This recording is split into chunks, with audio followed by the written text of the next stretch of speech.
Welcome back to our fourth session. We are introducing the concept of strength training in the context of aging gracefully and sets the stage for why it's essential for maintaining health, independence, and longevity as we grow older. Strength becomes increasingly important as we age, and in today's presentation we're going to explore exactly why is that. As many of us know, we naturally start losing muscle mass and strength beginning in our 30s. This process is known as sarcopenia, and it has serious consequences for our mobility, independence, and overall quality of life if left unaddressed. The good news is that strength training is one of the most effective ways of counteracting this muscle loss. It is not it not only preserves muscle mass but also preserves bone density, helps prevent osteoporosis, reduce the risk of falls, which is a major cause of injury in the older adult. Beyond just the physical benefits, it also supports metabolic health, helping us to better manage things like weight, blood sugar, cholesterol, which in turn reduce our chronic diseases like diabetes and heart disease. The goal in today's presentation is to give you an understanding of why strength training is so critical as we age and to provide practical, actionable steps to get started, regardless of fitness level. As we discussed, strength training can be tailored to any age and ability, and the benefits extend well beyond just looking stronger. It's about enhancing our longevity, independence, and quality of life. For those who do not know me, my name is Matt. I'm the physical therapist at GL Rehabilitation since the end of 2020. This helps me provide for my wife and 3 kids. And throughout this process, I started off my journey being born and raised on a dairy farm in western Wisconsin called Prescott. I stayed living on the farm to attend the University of Wisconsin River Falls, and I obtained the certification of exercise sports science and with the certification of exercise physiology specialist. Then I went to University of Wisconsin-Madison for my doctorate of physical therapy, and while I was there I obtained my certification in strength and conditioning specialist. After that I obtained and did my residency in orthopedics at UW Health in Merida, and I got the chance to sit for the orthopedics clinical specialist. So I know it looks like I have a lot of alphabet soup at the end of my name. I just wanted to demonstrate and show how passionate I am for helping others. And this is the whole point of why I want to further my education and keep on learning to help my patients get the best care that they deserve. Alright, so let's give an overview on what this 8-week course is going to cover. So this first week is going to just be introduction to the topic and what is aging gracefully and how can we take aging into our hands. And then we'll do some baseline measurements. We'll learn about what measurements to take to help us kind of gear this program to you. And then the other components are talking about the different pillars of the aging gracefully process, the strength, aerobic, anaerobic, and stability, mobility. The last 2 weeks are kind of some miscellaneous topics and trying to find the best plan of putting everything together. Some housekeeping things. As you signed up and registered for the class, there was a $10 fee for today's admission. So that gives you access to online lectures. From that process, we are also going to do that every week to just also, if you find that, man, I'd love to end up doing what Matt is talking about, but can't actually do it because you have an injury or you have some kind of functional limitation, strength, and you just don't feel comfortable doing that, then it actually qualifies you for an order for physical therapy. We just need to contact the doctor and say, oh, John Doe having some knee pain that's limiting his ability to do walking, or Johnny is having a hard time getting off the ground. Can we do some physical therapy to get him some strength and balance to get him off the ground? And this is a disclaimer and a liability statement. This is educational purposes only, and we unfortunately cannot take any liability for the actions you learned from. Hopefully, you're learning from me. So, as we age, maintaining muscle mass and strength becomes increasingly important. Not only those elements play a crucial role in overall health, but they also significantly impact our longevity. Muscle mass and strength are vital for various bodily functions, including mobility, balance, metabolic health. They enable us to perform everyday tasks such as lifting groceries, climbing stairs, and maintaining our balance, and to prevent falls.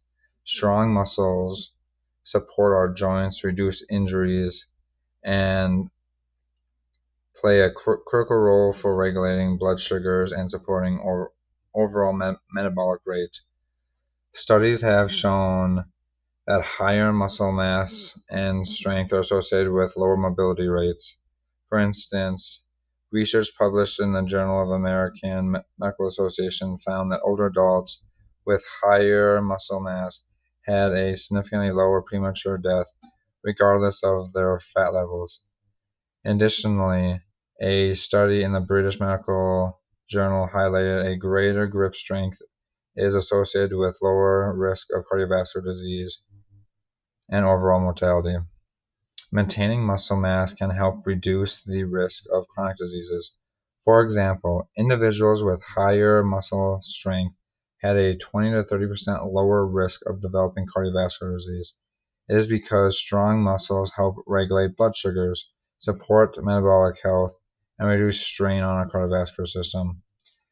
Throughout this presentation, we'll explore how strength training can help us maintain muscle mass, improve our quality of life, reduce risk of mortality, and look at the science behind muscle aging, practical ways incorporating strength training in our routines. Our goal is to provide you knowledge and tools you need to gracefully age and maintain your independence and vitality as long as possible. So let's begin. As we begin discussing the topic of muscle energetics and why it's critical to understand this, don't be deer in a headlight. This does gonna get a little technical, but I think it's gonna be well worth it because you'll understand the why behind strength training. By grasping these concepts of how muscles use energy and the role protein plays, you'll not only improve your training outcomes, but you'll also make smarter decisions regarding long-term health and longevity. The knowledge helps you set a strong foundation for understanding why building and maintaining muscle mass is one of the most important, impactful things you can do as you age. Now, let's dive into the concept of muscle energetics. First, what exactly is a muscle? Many people think of muscle as mere structures that allow us to move, but they're much more than that. Skeletal muscle is the largest organ in the body, essentially for movement, metabolism, and even regulating blood glucose levels. Muscle fibers are remarkably adaptable and can remodel themselves based on the type of stimulus they receive, whether it's exercise or inactivity. A muscle contraction requires energy. The muscle utilizes different fuel systems depending on the activity, intensity, and duration. I love how Andy Gleppin explains this using the campfire analogy. So I'm including his YouTube video, but also you can listen to it on the podcast as well. ATPT or phosphocreatine are the striking a match. Instant energy. but it only lasts a few seconds. The system power is quick, explosive activities like sprinting or heavy lifting. Carbohydrates, like burning newspaper, providing energy that lasts a little bit longer. Ideal for activities such as a 30-second sprint or lifting weights for a few minutes. Carbs are stored in glycogen that's in muscles and liver and can be easily assessed. Fat is similar to firewood, uh, takes longer to break down and provides a sustainable source of energy, perfect for low intensity activities like walking or jogging over long distances. Fat is highly effective in terms of APTA production and aerobic endurance activities. Protein, in contrast, is like using metal as fuel. Not ideal. Protein's role is not to provide energy, but is to build and repair muscles. When you consume protein, it helps repair muscle damage and supports growth. It is vital for maintaining muscle mass over time, especially as we age. This is why protein and muscle mass are so vital for longevity. Studies have shown that with higher muscle mass and strength, tend to people tend to live longer. Muscle strength, even more importantly than muscle mass, correlates with independence and the quality of life as we age. Muscle tissues serve as a reservoir for amino acids, which the body can pull from when you need to repair tissues. To wrap this up, muscle is more than a structure for movement. It is a metabolically active organ that plays a critical role in long-term health. By consuming and maintaining muscle mass and strength throughout strength training and adequate protein intake, you not only improve muscle performance, but you also reduce the risk of chronic diseases and improve longevity. This fundamental understanding of how muscles work will be built upon throughout the rest of our presentation. Our muscles are made up of different types of fibers, and understanding these fibers is key in knowing how we lose strength with aging and how we can prevent it. There are two main types of muscle fibers: slow twitch type 1 fibers and fast twitch type 2 fibers. These fibers have different characteristics and serve different purposes in our movements and overall function. Slow twitch fibers type 1 are built for endurance. They contract slowly but are highly resistant to fatigue. These fibers are rich in mitochondria, the energy-producing units in our cells, and they use oxygen efficiently. Because of this, they are used for activities such as requiring sustained efforts, such as walking, maintaining posture, a long endurance exercise like cycling and jogging.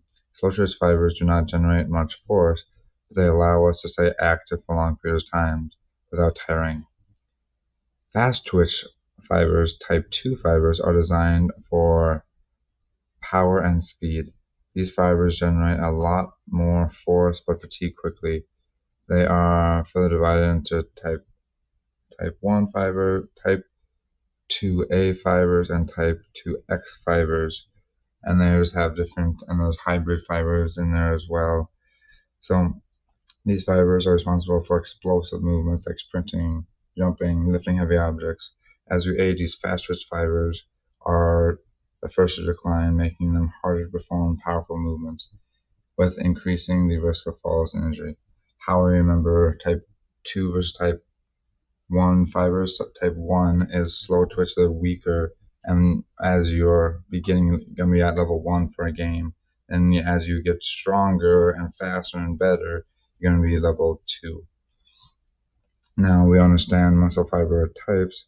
Let's talk about how these fibers work. Muscles contract following a principle known as all or none principle. This means when a muscle fiber is activated, it contracts completely or not at all. There's no partial contractions. However, we can regulate the movement by how we are changing based on how many fibers are contracted. By adjusting the number of muscle fibers we recruit, this is where motor units come into play. A motor unit consists of a motor neuron and all the fibers it controls.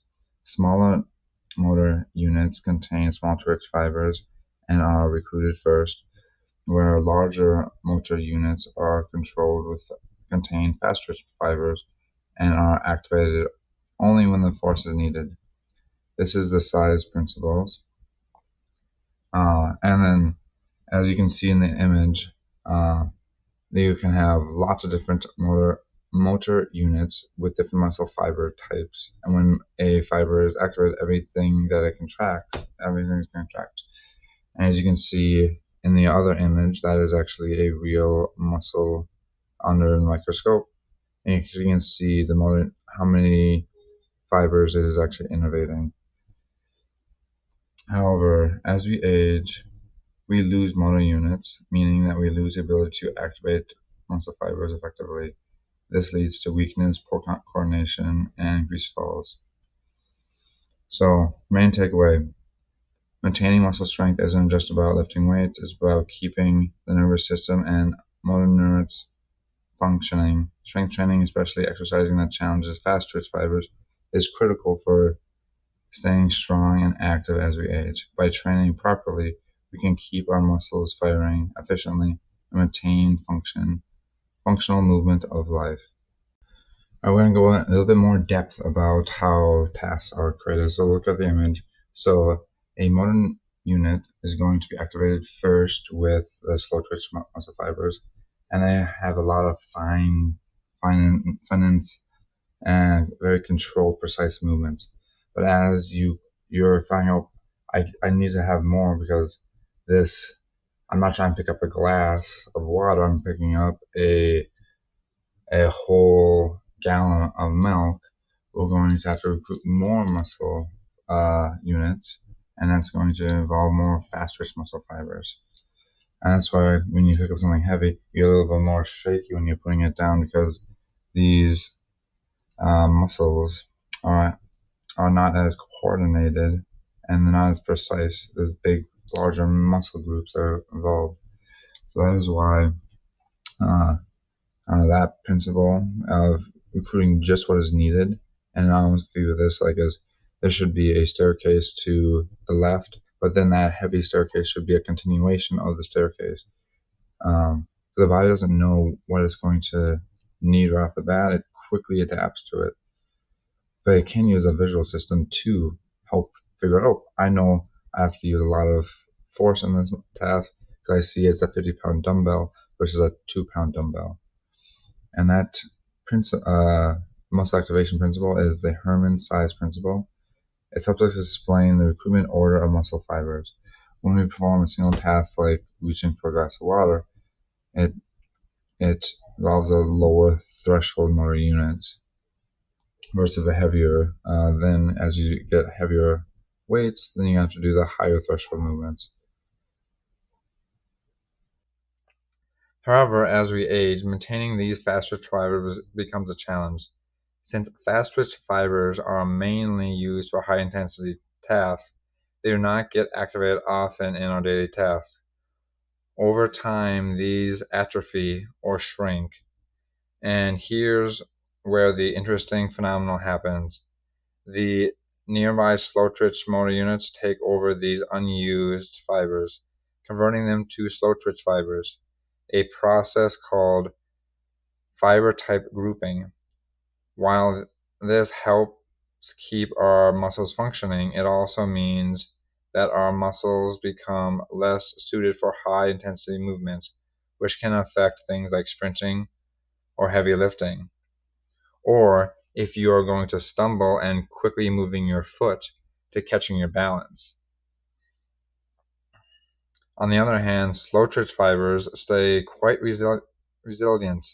Research shows that they can even grow larger with regular use. This is why activities like walking, swimming, cycling are so beneficial as we age. They help keep these slow twitch fibers healthy and functional. But if we want to maintain the ability to perform high intensity movements, we must include strength training in our routines to activate and preserve those fat twitch fibers.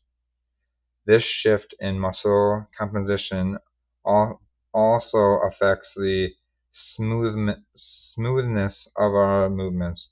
When too many of our fibers are grouped together, it can lead to less precise or more jerking movements, which is why strength training and balance exercises are so important as we age. And you can probably think of someone who's older and having more that the tremors and more characteristically with that Parkinson's behavior as well. This presentation should help the audience and help you improve your understanding on why physical activity is such important as we are getting older. This slide is going to go through just a little bit more in detail about the different muscle fibers and the different types and how training can change these.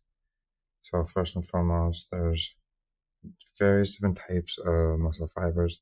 Slow twitch are endurance fibers responsible for low intensity, long endurance activities that rely on aerobic metabolism, making them fatigue resistant.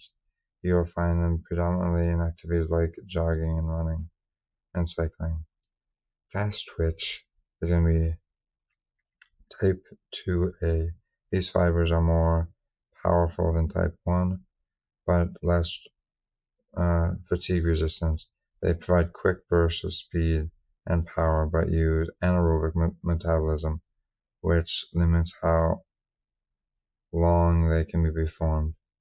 Then there's hybrid types. Type 2A, type 2X. These fibers have characteristics of both fast and slow twitch fibers, and they are fairly common in untrained population or people who perform a mix of activities but do not train consistently.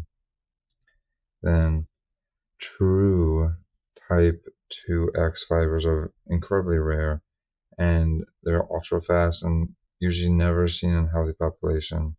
They've been seen mainly in people with spinal cord injuries or having some neurological condition. So the key concepts, the fibers are plastic or they're constantly changing and highly adaptable. Even in older adults, significant changes can happen in between as little as 4 to 6 weeks with proper training. This ability diminishes as you reach peak potential, but the capacity is lifelong. And it's kind of cool. The twin studies that have biopsies between two identical twins illustrates how life differences can lead to dramatic differences in muscle fiber compositions. For instance, untrained twins can usually have about 50% slow twitch fibers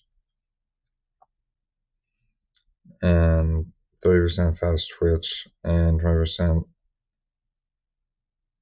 hybrid fibers.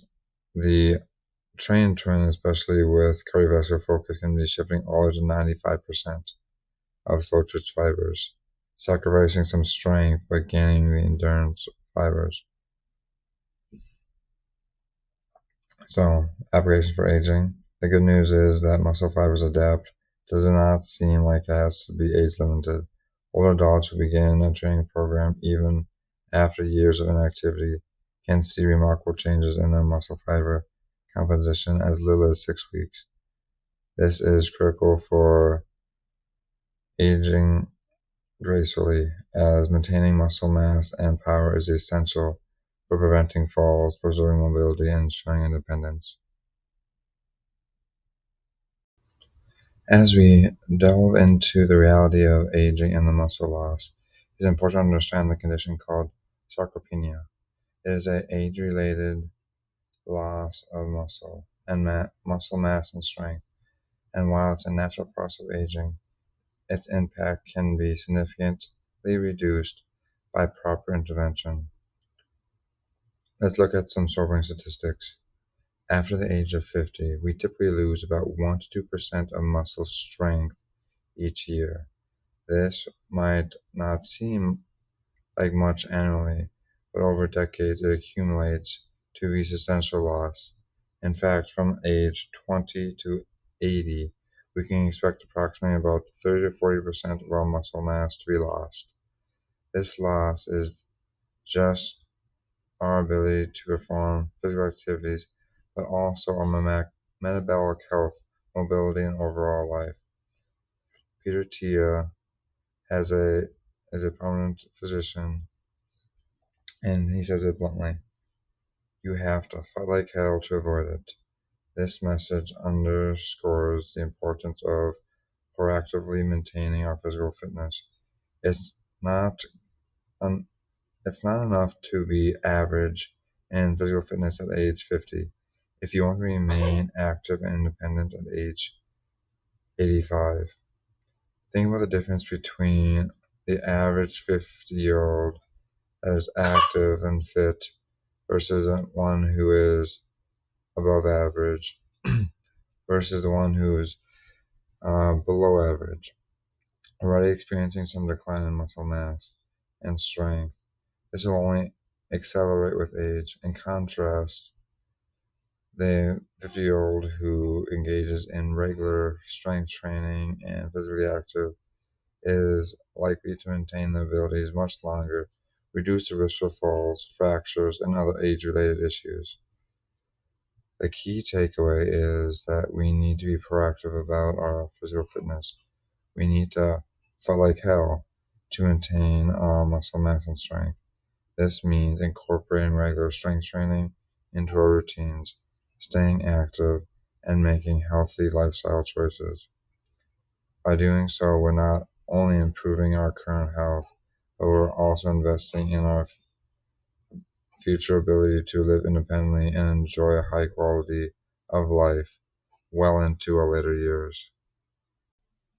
Throughout this presentation, we've mentioned power, strength, force multiple times, but I don't think we've identified and defined them very structurally yet. So let's go through and define them, and using different sports to do it and how they can help inform our approach on longevity training. First, let's talk about powerlifting. Powerlifting is all about maximal strength, which is kind of confusing because it has the power in its name. It's more about other strength. You can get 1 rep max, lift as much weight as possible in 3 specific types of lifts: deadlift, bench, and squat. There's no emphasis on speed. The goal is simply to move the most weight no matter how long it takes. So if you're ever wondering what pure strength looks like, powerlifting is the sport you look at. The training is controlled and precise foot and hand placement. It is great for building strength, but has limited applications in dynamic movements. Now let's move on to Olympic lifting. We add a speed component to the equation, which makes it more about power. These lifts are the snatch and the clean and jerk. Do not require just strength, but velocity to throw the bar overhead. So while it is still a one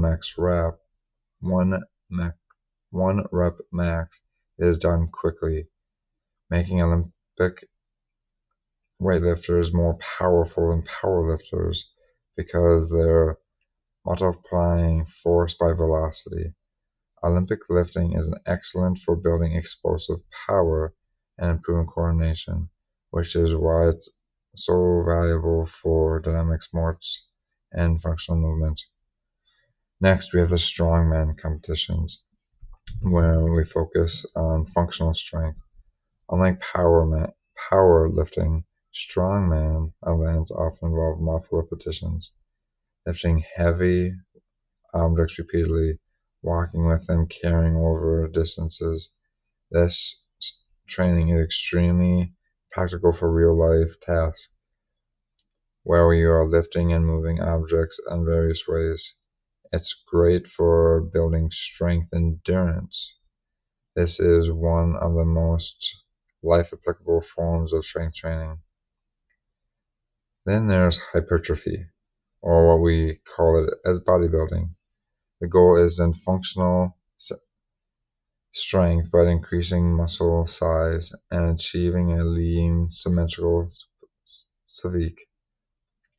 Bodybuilders are concerned with muscle definition and proportions, not how strong or fast they are. While this type of training can help the muscle preserve, this will help muscle mass get preserved as we age. It does not focus on function as much as some of the other methods we've discussed.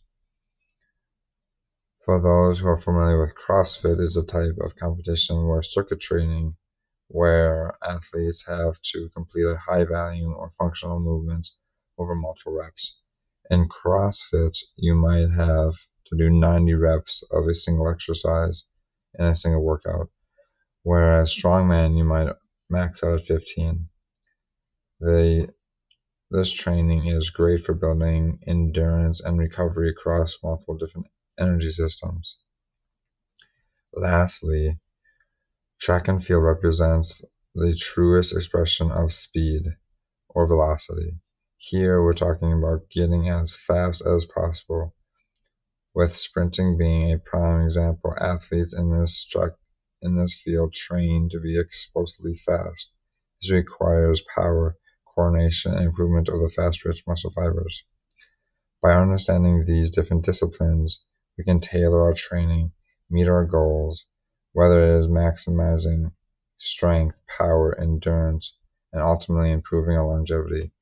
And going through different sports will allow you to remember these terms as you're doing your program as well. When we talk about aging gracefully, we must think about our ability to move effectively, safely, and confidently. That is why today's discussion focuses on mainly strength, but there's different other components that has to be considered, like stability, mobility, and cardiovascular fitness. We're starting with strength. It is the ability to generate force, just like that power lifter. Every time we lift a bag of groceries, push open the door, get off of the chair, we're using strength. If we don't maintain strength, we risk losing our ability to perform these everyday activities independently. Strength is measured through weightlifting tasks, grip strength assessments, and functional movement assessments like that sit-to-stand test that we've completed. Next, stability is what keeps us upright and coordinated. It's the ability to move confidently without falling, and the ability to coordinate our movements between each other. Do we have the strength? Do we have the stability to use that strength? Think about how many times in the day you shift your weight while walking, reaching, turning. Without good stability, these movements become dangerous. We measure stability through tests like the 4-stage balance test and that mini best that you can have a physical therapy order to complete, which examines the ability to maintain control over different postures. Mobility is another critical factor. It's not just about flexibility, it's about being able to move our joints freely with the strength and control. Poor mobility leads to stiffness, pain, limited independence, and higher risk for injury. To assess mobility, we look at range of motion tests, functional movement screens like that forward toe bending test, and that reach behind your back test. Finally, we have cardiovascular fitness. It refers to health of our heart, lungs, and ability to supply oxygen during exercise. Our strong cardiovascular system means more energy, better endurance, lower risk for chronic diseases. Just like we said before, this is our number one way to measure health span, with having a higher VO2 max testing or higher VO2 max. You can do it via estimations or the actual VO2 max tests. The key takeaway here is there's no single component works alone. Strength training supports balance and good mobility. Good mobility enhances our ability to perform strength exercises, and cardiovascular fitness ensures that we have good endurance to stay active. This is why a comprehensive approach to fitness is the best way to age gracefully. We're going into the science a little bit right now, because understanding protein metabolism is critical for maintaining muscle mass. Let's dive into some key concepts and how they relate to our fitness journey. First, let's talk about muscle protein turnover. This is a dynamic process where proteins are continually being broken down and rebuilt. On average, about 1 to 2% of our muscle proteins are turned over each day. This means every 50 to 100 days, we essentially rebuilt our entire muscle protein content. This consistent renewal process is essential for keeping our muscles strong, functional, and capable of adapting to new challenges. The role of protein metabolism depends on activity levels. When we engage in strength training, we significantly increase our rates of muscle protein synthesis, the building of more muscles. This is why strength training is so effective for building and maintaining muscle mass. Say cardio or cycling also stimulates protein metabolism, but to a lesser extent than strength training. On the other hand, a sedentary lifestyle leads to a lower rates of muscle protein synthesis, which can result in loss of muscle mass over time. Satellite cells play a critical role in this process. These are a type of stem cells found in muscle tissues that aid in the muscle growth and repair. When we exercise, particularly during strength training, we can create micro tears in our muscle fibers. This damage activates satellite cells, which helps them repair and regenerate the muscle tissues. This process is key to building stronger, larger muscles. And this is kind of what we talked about. We call it delayed muscle onset soreness. It is literally that breaking down of those tissues that are resulting in that soreness, and they're trying to rebuild themselves so they get stronger, so they don't get broken down the next time. So you have to continually change your training stimulus to keep getting muscles to be broken down, to get building that muscle tissue more. To study these processes, scientists have advanced measurement techniques. One method involves using stable isotopes, which are safe, traceable forms of amino acids. By tracking these isotopes they incorporate into muscle proteins, researchers can measure these rates of protein synthesis with great precision. Another method is muscle biopsies, where small samples of muscle tissues are analyzed to directly measure protein synthesis rates. Understanding these processes helps us appreciate why regular exercise, particularly strength training and proper nutrition, are so important for maintaining muscle health. In the next part of the presentation, we'll explore how we can use this knowledge to optimize our training and nutrition strategies for better muscle health and overall fitness. Proper nutrition plays a critical role in maintaining muscle health, especially as we age. Well, let's go back to the example of the campfire. We do not want to be using our muscles or metal trying to keep heat and keep this campfire going. We want to use different aspects, the carbs, fats, to keep everything going. So let's explore some key nutritional strategies that can help us using that newspaper, using that wood to keep that campfire going instead of using metal. For adults, maintaining and building muscle mass. Current recommendations suggest 1.6 to 1.8 grams of protein per kilogram. BOT usually says 1 gram of protein per body weight. This is higher than the general recommendation for adults, reflecting the increased need for proteins as we get older. Unfortunately, are not utilizing protein efficiently as we're getting older. So we have to get more of it. We have to play a role in making sure we don't overload the body and overload the kidneys as well. So please consult your doctor when trying to go through some of these things. The timing of protein is also important. Consuming protein shortly after exercise, during known as the anaerobic window, can significantly enhance muscle protein synthesis and aid recovery.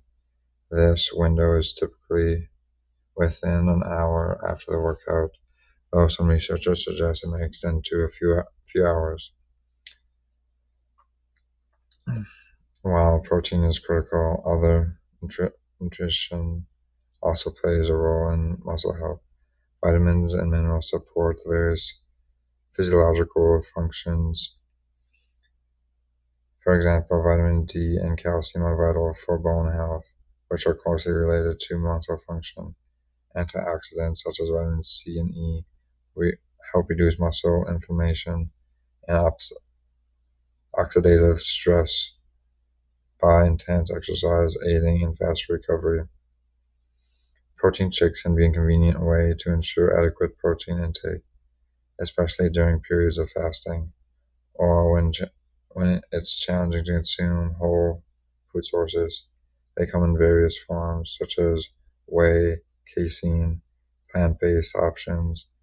Each have their own benefits. Whey protein, for example, is quickly absorbed and ideal for post-workout consumptions, while casein provides a slower, sustained release of amino acids. For older adults, just in general, looking at the recommendation, 1 gram of protein per body weight. So unless I were to get 170 grams of protein, you have to break this up into multiple meals.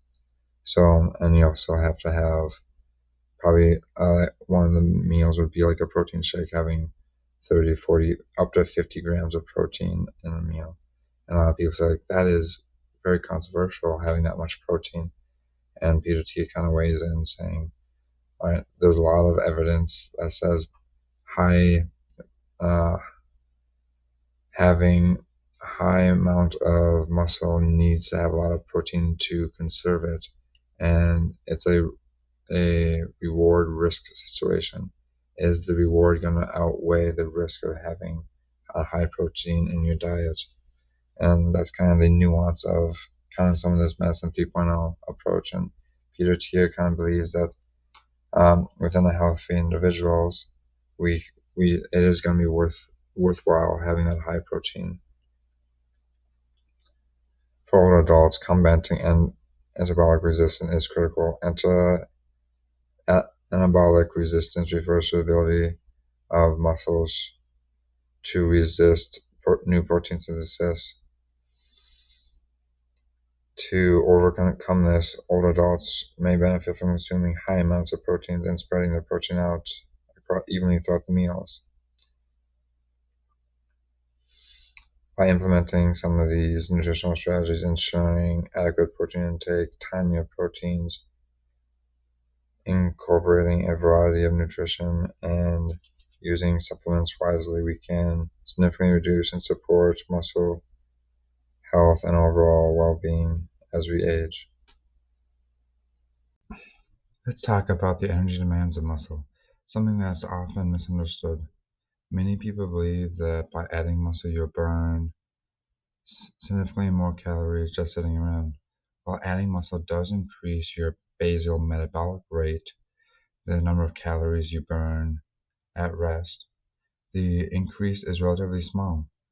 For every pound of muscle you add, you'll burn an extra 30 extra calories per day.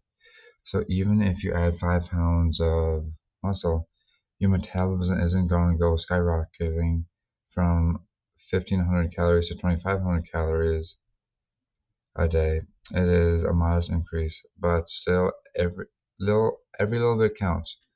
So where muscle really shines is how responsive it is to activity. While it's lazy at rest, muscle jumps into action whenever is needed, like when you stand up, walk, or lift something. But even more importantly, there's another concept we need to understand: NEAT, non-exercise activity thermogenesis. Big fancy word. This refers to a little movements we make throughout the day that aren't formal exercises, like fidgeting, walking around the house, or even tapping your foot under the table. NEAT actually accounts for about 10% of your total energy expenditure. 10%. And can vary greatly between individuals. Some people who seem to never sit still tend to have higher NEATs, which can explain how they burn more calories throughout the day without increasing their formal exercises. This is also important. This is also why two people who follow the same exercise routine may have different caloric needs, because one person is naturally more restless, burning more calories through NEAT. Muscle contractions through this whole other interesting topic. For a muscle to contract, it needs ATP, the energy currency of the body. But before that, it also needs a signal from the nervous system. That signal, called an action potential, comes from the motor unit, a nerve that connects the muscle fiber. Smaller muscles like the eye have motor units that control few muscles for precise movements. Bigger muscles like the glutes have motor units that control thousands of fibers to generate power. This size principle is known as the Heisman size principle, where smaller units are recruited first and more force is needed, and larger units are engaged. The muscle contracts fully once it reaches a certain threshold of the sodium, potassium, and chlorine ions moving across the cell membrane. There is no halfway. It's an all or nothing, kind of like a light switch, whether it's on or off. In summary, the muscle is essential for movement, but don't expect it to dramatically boost your metabolism. Instead, focus on staying active throughout the day. Those smaller movements can add up in a big way. And remember, muscles are a complex system that require precise signals from your nervous system to contract and generate the force effectively. Besides the muscle getting stronger, the bone also gets stronger with resistance training. So, firstly, resistance training significantly enhances bone density. When you engage in activities such as weightlifting, squats, push-ups, you're applying mechanical stress to the bones, the structures on which the muscles are attaching. This stress stimulates bone-building cells known as osteoblasts to increase bone density, and regular application of these exercises strengthens the bones, making them more resilient and less prone to fractures in the future. Now let's dive into two critical terms: osteoporosis, osteopenia. Osteoporosis is a condition characterized by weakening or brittle of bones and highly susceptible for fractures. It is defined as having a bone mineral density that is 2.5 standard deviations below the mean peak of bone mass.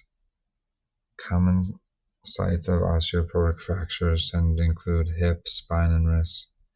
Factors contributing to osteoporosis including aging, hormonal changes, particularly in post-metabolic women, inadequate intake of calcium and vitamin D, and a sedentary lifestyle.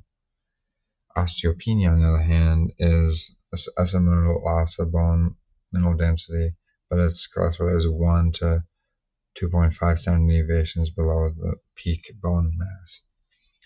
Early interventions through lifestyle changes, such as resistance training, can prevent the progression of osteopenia and osteoporosis. And people say, "Oh, I'm running, I'm doing exercises such as like this," is beneficial, but resistance training is far superior to just going out for a run.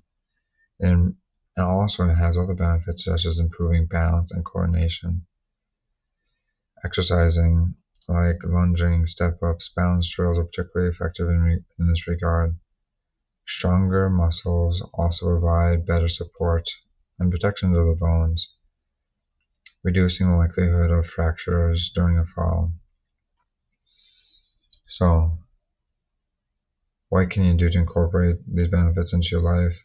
Some actionable steps: incorporate weight bearing exercises. Engage in weight bearing exercises such as walking, jogging, and stair climbing are just the beginning of how to do this.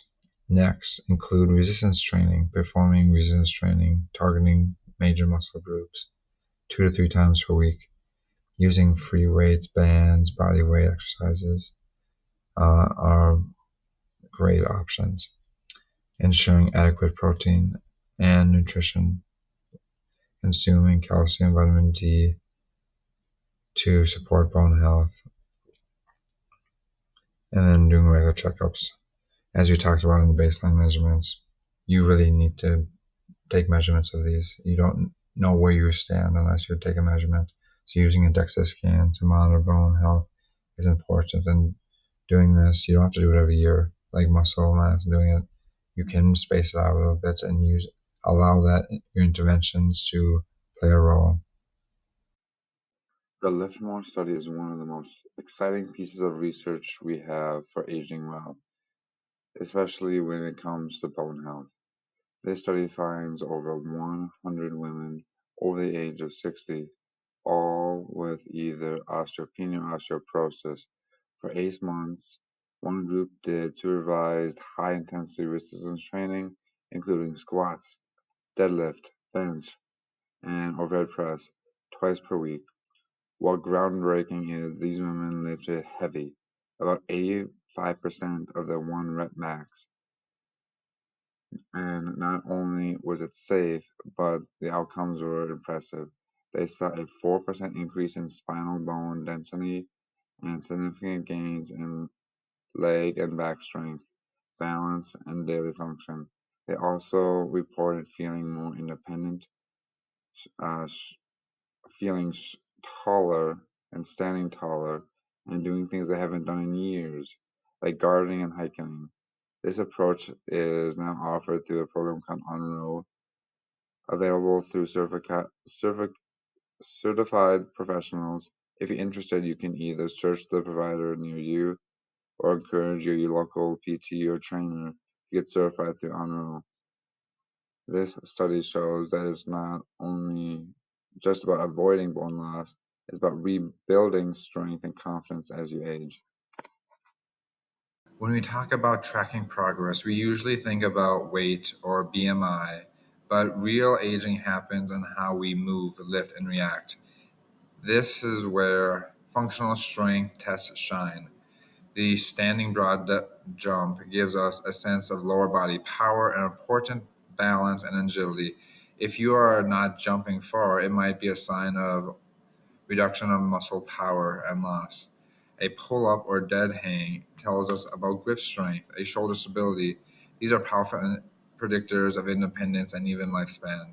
And the farmer carry. This is real life. Can you carry groceries? Lift your grandchildren. Hold your balance with a load in your hands. Together, these tests aren't just for athletes. They're for anyone who wants to age well and stay capable. And the best part, they're trackable, encouraging, and tied directly to everyday function. This slide focuses on squatting, one of the most fundamentals and foundational movements we do for aging well. Every time we sit down, stand up, bend to pick up something, we're essentially doing a squat. Maintaining the ability to do this movement with control and strength is a key for independence and falls prevention. The squat strengthens large lower body muscles, your quads, your hamstrings, especially your glutes, which play a critical role in balance and mobility. It plays it also trains both endurance and quick reaction muscle fibers, those type 2 fibers, both important as we age. We'll focus on proper form today.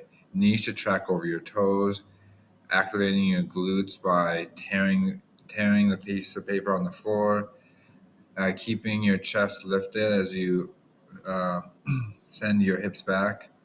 You can begin by using a countertop or a sink to support your to start off with, and using shallow squats.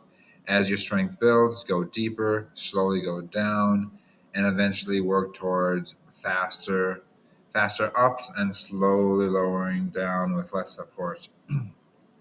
And then eventually you can use weights. This movement is scalable, safe, and incredibly effective when performed correctly. So let's make it part of your strengthening foundation for aging gracefully. All right, let's imagine another scenario. This person has been fairly inactive for the past 10 years, but wants to start building back their muscle strength and function as they approach middle age. This training plan will focus on the first 6 months of their journey and with a very low volume because as we as we've seen, if we start off too fast, it might lead to excessive soreness. And as a physical therapist, I say, yes, we got muscle soreness, muscles getting stronger. That might be a deterrent of some other individuals with a different mindset. So we begin with basic compound movements, such as a squatting movement, a hip extension, and kind of a pulling motion. These exercises are chosen because they work multiple muscle groups, and the goal is to master the form before we even start increasing weights. In this phase, we're teaching the body to move correctly, which is an investment that will pay off later by reducing the risk of injury. Then after 6 months, we can start introducing power and speed work, which is a critical but not only for building strength, but also preventing injuries as we age. One of the most common reasons older adults end up with in assisted living facilities and nursing homes is due to falls. And the interconnection between hip fractures and mortality is well documented. Well, how do we prevent falls? By maintaining foot speed and eccentric strength, ability to land from a movement safely. Simple exercises like box jumps, medicine ball throws train our bodies to move fast without putting excessive strain on the joints. These are movements that will help someone keep up with their grandchildren, hike up a hill, prevent a fall by quickly getting their feet back underneath them. Throughout throughout the week, we'll keep the structure of the total body workout, ensuring no muscle group is neglected. On Monday, we lift heavier with fewer reps. Wednesday, we lift higher reps for more endurance. On Friday, we can focus on isometrics, which are a fantastic way of strengthening joints and connective tissue. This is, again, another example of one approach of many that can be followed. Um, this is going to be helping build muscle, but also setting themselves up to stay active, healthy, and injury free from decades to come. Let's talk about a practical way to manage your workout intensity, something called reps in reserve or RIR. It simply means how many more reps could you have done before your muscles gave out.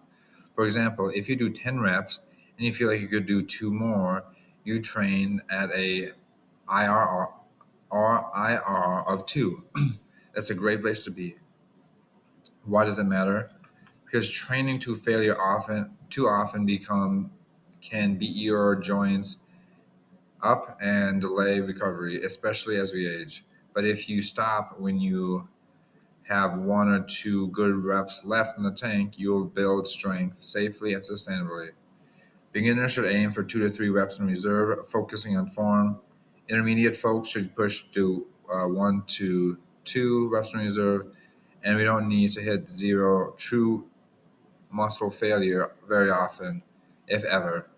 Think RIR as your internal check engine light. Use it to guide your effort, avoid burnout, and progressing without breaking down. Okay, let's look at this hypothetical client. Uh, they've been pretty active in both their youth and high school sports, maybe sometime in gym and college, but over the decades, like many people, their exercise routine has been mostly limited to daily activities such as hiking with their kids. They're doing a couple of hours of zone 2 per week because they know it's good for their heart, but they're wondering how to approach strength training with the goal of adding muscle mass and being stronger as they age. This scenario is actually quite common, and in fact, it is similar to many of the clients in longevity programs. What this client needs, however, is to focus on hypertrophy, which is the foundation of both muscle growth and muscle strength at this stage. By building up their muscle mass first, they'll set the stage for better strength and fundamentally down the road. But there's one thing: muscle mass and muscle strength don't always go hand in hand. You can be strong without necessarily having a ton of mass and muscle, and you can have muscle without being particularly strong. But in this case, hypertrophy training will help with both. One really important point is that endurance training like cardio, zone 2 cardio training this client is doing can actually enhance muscle growth if done before starting a hypertrophy focused program. As they move forward, the most important thing for this client and for everyone who wants to start to stay strong as they age, it is to focus on fast twitch muscle fibers. These fibers are the ones responsible for power and strength, and unfortunately we lose these quickly as we age. Just like the matchstick. We have to try and train the matchstick and train the newspaper. And that's a campfiring analogy. We have to make sure we can quickly catch our balance and quickly do those quick activities. In fact, fast muscular atrophy is the biggest problem with aging muscles. So to combat that, we need to introduce exercises that specifically target these fibers, such as heavy weight training and explosive movements like squats and deadlifts. Over the next 2 to 3 years, this client can aim to reach 75 percentile in their lean muscle mass according to the DEXA scan.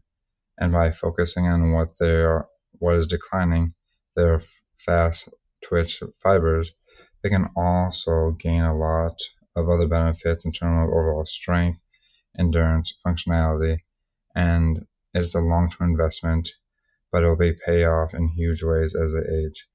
Now, just to make note, 2 to 3 years. It is consistency or is going to be the key here over a long period of time as well.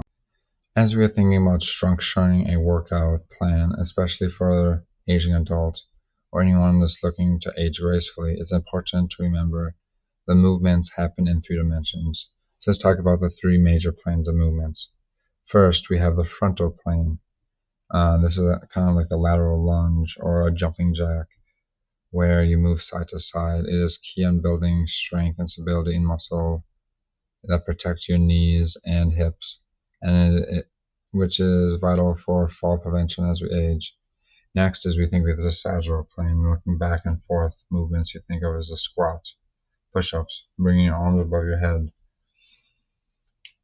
But we cannot neglect the other. Finally, we have the transverse plane, the rotational movements, Russian twists, wood chops, trying to rotate side to side. This plane is often overlooked but essential for maintaining the ability to twist safely in day-to-day activities, whether it's turning back to pick up something out of a car, get a toy from your child in the back. That turning is going to be very important, or even getting out of the car. By training all three planes of movements, we'll ensure your body is prepared to move safely and effectively in any direction. This is essential, critical, especially critical as we age, helping to reduce injuries and maintain mobility. Now let's talk about some additional considerations. Along with moving in multiple planes, we also need to focus on single leg movements, such as step ups or split squats. These exercises improve balance and coordination, which are critical for preventing falls. As we know, falls are a leading cause of injury and death in older adults. Don't need to say that anymore. But another tip is to mixing up your equipment. We don't always want to do the same thing over and over again. Like we said, we need to introduce a new stimulus to the muscle so it doesn't keep plateauing. So maybe you have a kettlebell one day, then a dumbbell, then we have a barbell, having that variation. Now, Andy Gilpin also recommends doing a high intensity finisher, something that gets your heart rate fairly close to its max. This could be a Tabata workout, or blood flow restriction training, or even breath hold sprints. Something at the very end of your workout that's going to put your body into that high heart rate max. And something we're talking about, trying to get into that zone 5 training. This is a method that is a great way to push your cardiovascular limits without causing excessive muscle damage or soreness, making it perfect for people who need to spare their joints. Lastly, it's critical that every workout touches at least one of these principles to keep it balanced, effective, and safe as we age. Let's talk about recognizing overtraining, because staying consistent with movement means knowing when to push and when to pause. A super simple but powerful check is asking oneself, do I feel like training today? A drop in motivation might mean your body's way of telling you need more recovery. Of course, it's important to distinguish between physical fatigue, things like soreness, poor sleep, low energy, and mental fatigue, like stress and burnout. Some people feel wearables could help.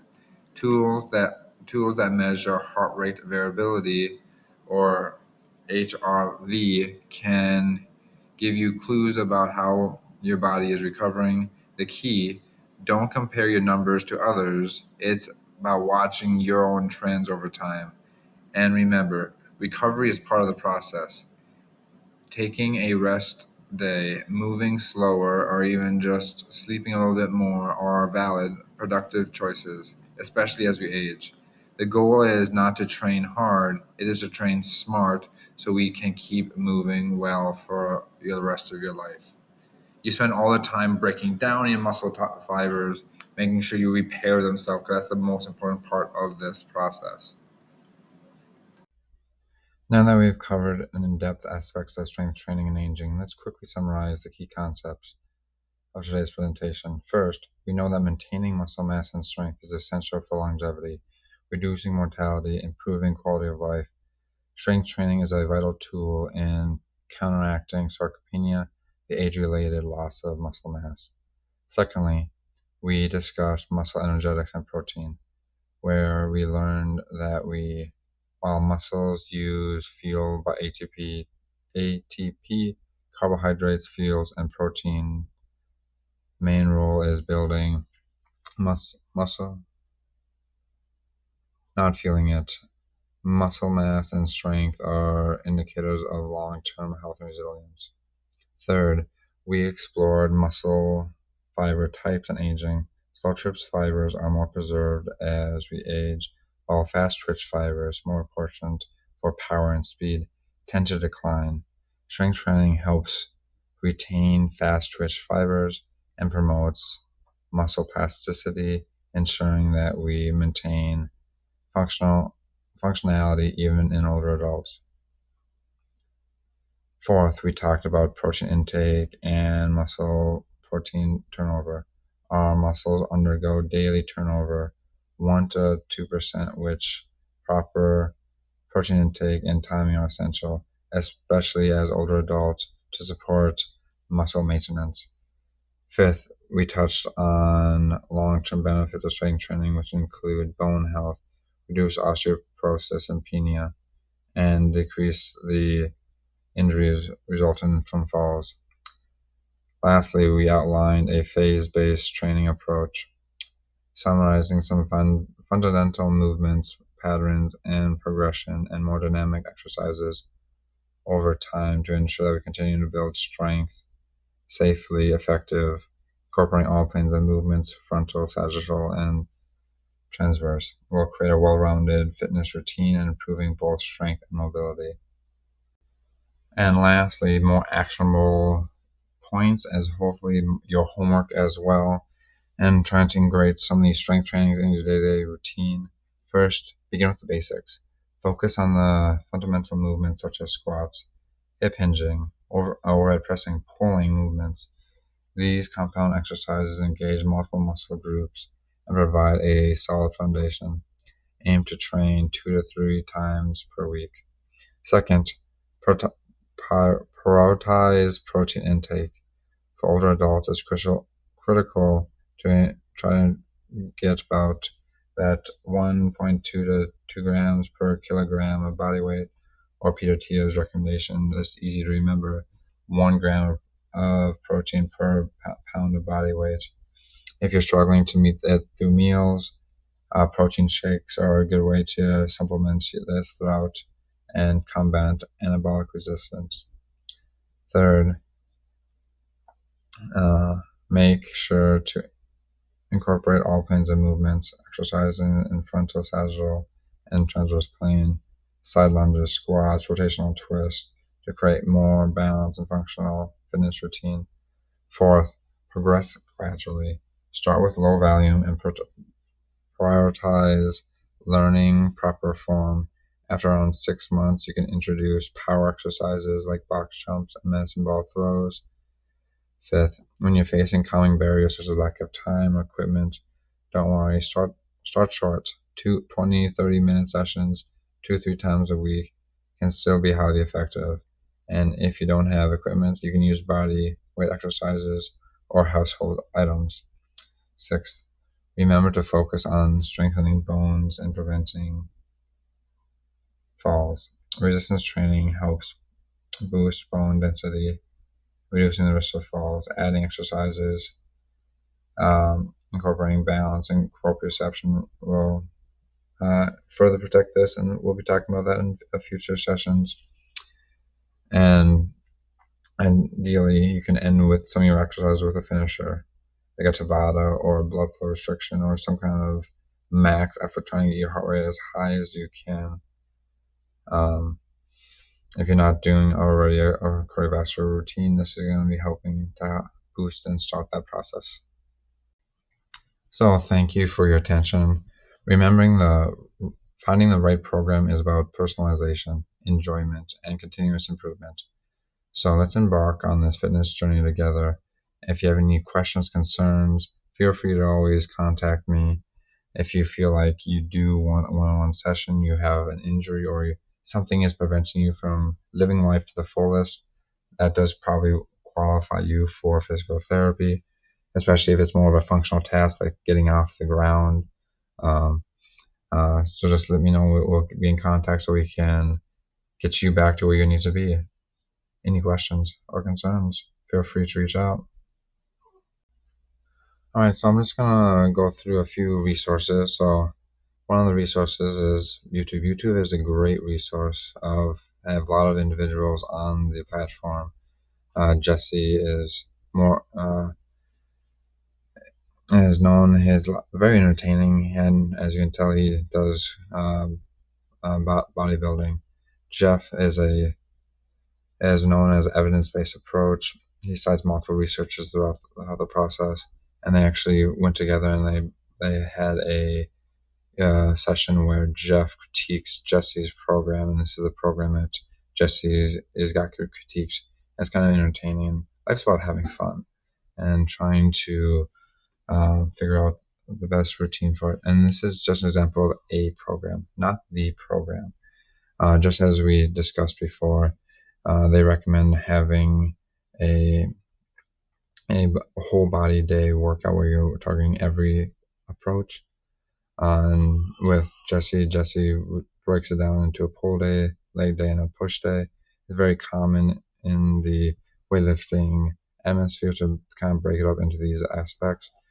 And what Jeff does is kind of picks apart these exercises, even though you can probably see in Jesse's pictures, he's very accomplished, and he lifting, you can get results, and you don't have to figure out and know the science behind it. If you put the hard work in and you're consistent with it, and you feel your body effectively, you're going to get results. And then what I hopefully Jeff and myself will help you find is making that process a little bit more effective and making it a little bit more user friendly for you. So feel free to learn this process, explore other individuals, and I always like to say, start small and focus on enjoyment. One of the best indicators of success in any fitness program is whether you become intrinsically motivated, or in the first initial 3 months, you feel like, oh, I enjoy this. I want to keep doing this. Begin focus on one area where you want to improve the most. This could be from doing strength training, or it could be your cardiovascular, and trying to monitor progress regularly throughout, no matter how small. Use like a fitness journal or app to track down your workouts to see if you have any improvements. And then once you figure out and you're like, oh, I want to build on, I want to do a little bit more, then expand your program, branch out and add another component to your routine. Go into more of a stability training, going to more of a balance, or going to more different types of routines of your exercises to improve. So this is just some of the resources, and from this I'm going to have this slide has all these exercises on there. I went through and kind of broke off these exercises and trying to work through different form aspects. If you want to follow through, you always can, and look through it, or you can just watch the video. Well, there's lots of different other resources out there.